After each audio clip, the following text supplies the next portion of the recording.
Жатыр мойынның обыры, немесе орысша рак шейки матки. Өте ауыр диагноздардың бірі, бірақ қыздар қазір бұл таңғалатын жағдай емес, қазір өте көп кездесіп келе жатыр. Неге? Өйткені қазір екінің бірінде инфекция, екінің бірі дұрыс тамақтанбайды, иммунитеті төмен, партнерларды ауыстырады, тағы. Енді толығырақ тоқталайық. Жатыр мойынның обырына не алып келуі мүмкін? Біріншіден, осындай қабыну процестерінің дұрыс емделмеуі.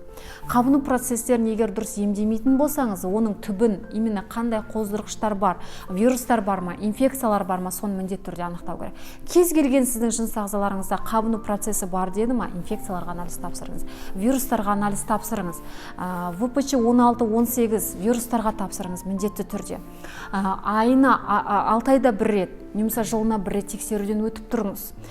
Сонымен қатар бұл жатыр мойынның жалпы рагына, обырында сізде қандай симптомдар болуы мүмкін? Төменгі жағыңыздың әрдайым ауырсынып тұру болуы мүмкін.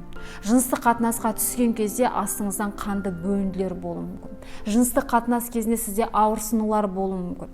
Белгісіз етеккірден бөлек бір астыңызда бір қанды бөлінділер болуы мүмкін. Және де анемия. Бірден сіздің неңізде темір тапшылықта анемия болуы мүмкін. Басыңыз айналуы мүмкін, жүрегіңіз айнуы мүмкін.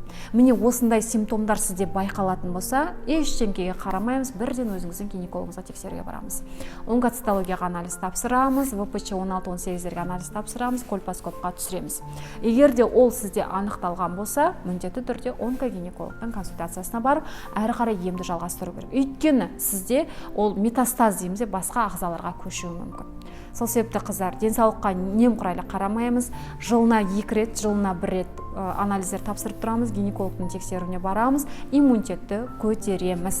Басқа да менің қосымша ақпараттарым керек болса, басқа да каналдарыма тіркеліп, өздеріңізге керекті мағлұматтарды алсаңыздар болады. Сіздермен бірге Гүлназ Сәбитқызы, дендеріңіз сау болсын.